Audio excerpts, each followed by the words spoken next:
Hi everyone, मेरा नाम है सूरज। तो मैं आप लोगों को बोर्ड एग्जाम में कुछ मदद करना चाहता हूं।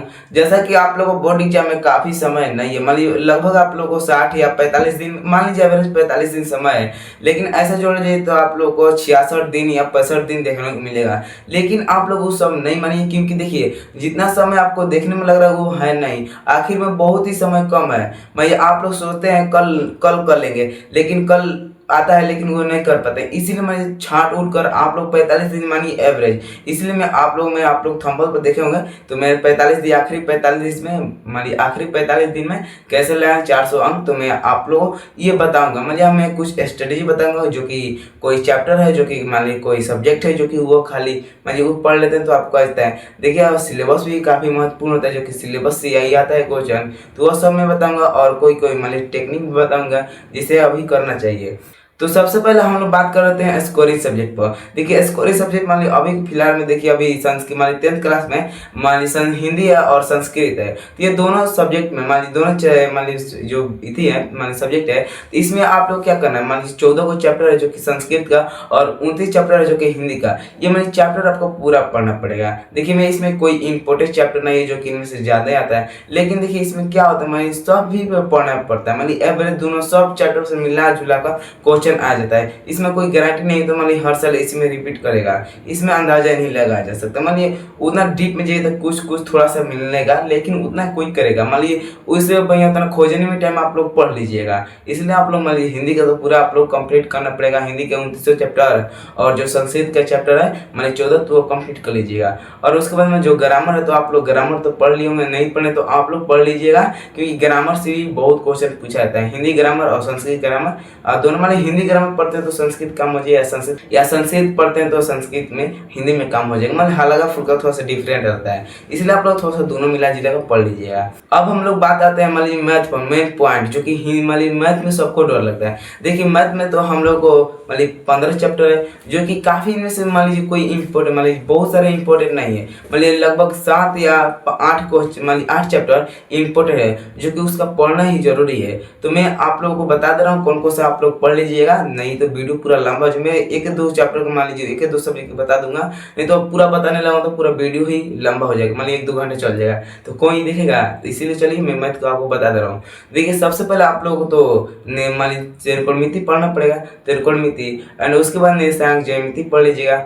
और उसके बाद मान लीजिए तीसरा नंबर चैप्टर मान लीजिए तीसरा करें, उसके बाद रियल नंबर पढ़ लीजिए मान लीजिए वास्तविक संख्या, जो कि पहला चैप्टर। और उसके बाद में दो चर और रेखीय समीकरण, और देखिए एक स्टैटिस्टिक्स है जो कि सांख्यिकी, जो कि 14 नंबर चैप्टर, और एक है जो कि कोऑर्डिनेट ज्योमेट्री, मान लीजिए एक नहीं तो आप लोग पढ़ लीजिए हाइट एंड डिस्टेंस, जो कि 9 नंबर चैप्टर, जो कि त्रिकोणमिति टाइप का है, जो कि उसमें 5 नंबर क्वेश्चन पूछा जाता है। मैं लगभग मैं बता दिया हूँ उस टाइप का जो इंपॉर्टेंट क्वेश्चन नहीं आपको समझ में तो वीडियो थोड़ा सा पीछे करके आप लोग देख सकते हैं। और मैथ में क्या करना है आप लोगों को, मान लीजिए डेली आप लोगों को 20 या 30 क्वेश्चन प्रैक्टिस करना है। देखिए मैथ को ये ना सोचिए हम खाली बोर्ड में जाकर बना लेंगे। अब तो सिंपल पेपर भी आ गया, तो आप लोग सिंपल पेपर मैथ को खूबी से खूबी दे दीजिए, अपने से प्रैक्टिस कीजिए।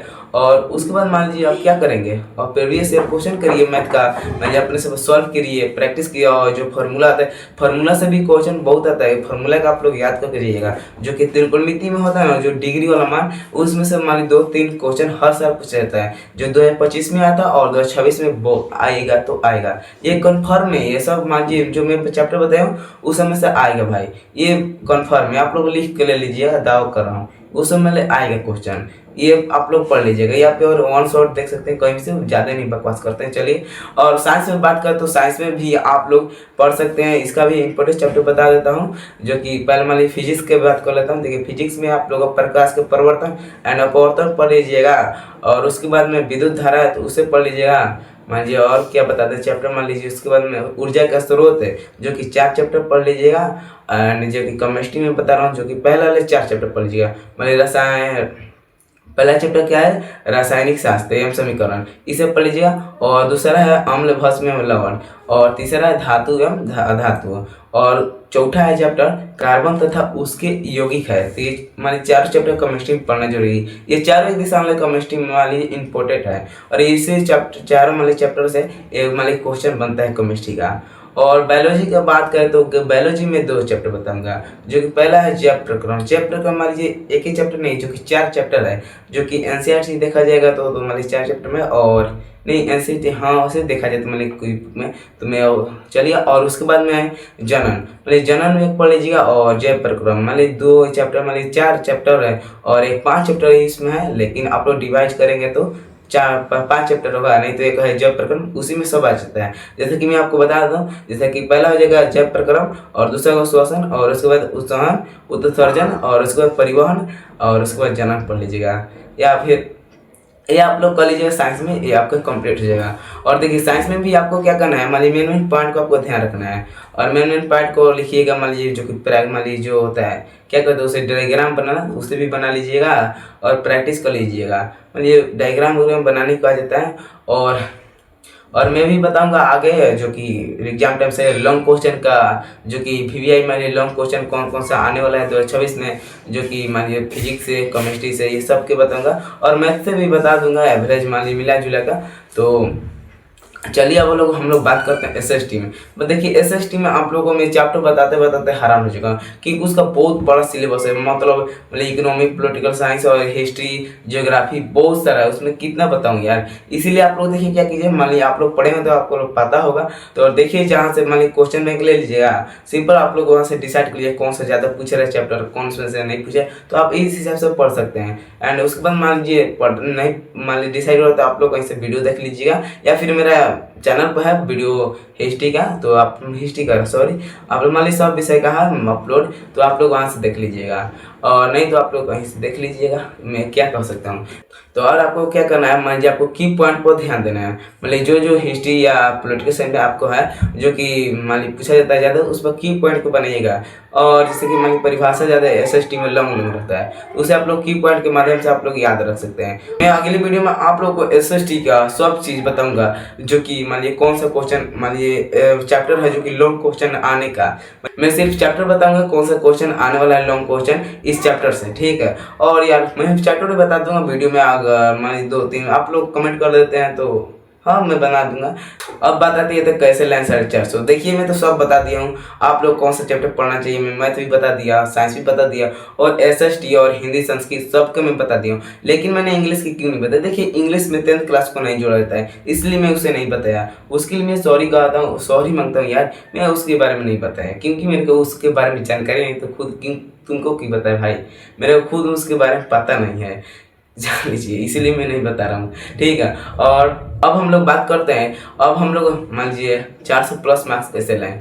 देखिए ये सब आप लोग जो बताया, तो मान लीजिए चैप्टर पढ़िए, लगभग आप लोग मैथ भी पढ़ लेते हैं तो आप लोग 80 से मान लीजिए 80% तो मैथ में तो आ ही जाता है। मान लीजिए आप लोग शुरू से पढ़ते आ रहे हैं तो मैथ तो कुछ भी पढ़े होंगे, और जो मैं चैप्टर बताया तो उससे आप लोग पूरा कंप्लीट ही कर लेते हैं, और क्वेश्चन सिंपल पेपर प्रैक्टिस कर लेते हैं तो 2-4 तो आप लोग का मान लीजिए मैथ कंप्लीट हो जाएगा। और सिंपल मान लीजिए सब सब्जेक्ट में ऐसे ही करना है, हिंदी का, संस्कृत का, मान लीजिए एसएसटी का, सब सब्जेक्ट को आपको ऐसे ही करना है, तो आप लोग का मान लीजिए इजीली तरीका से ले सकते हैं यार। और देखिए साइंस में मान लीजिए एसएसटी में, साइंस में 20 नंबर प्रैक्टिकल होता है, जो कि प्रैक्टिकल कॉपी काफ़ी भराई रहा है, उसे आप लोग भर लीजिएगा।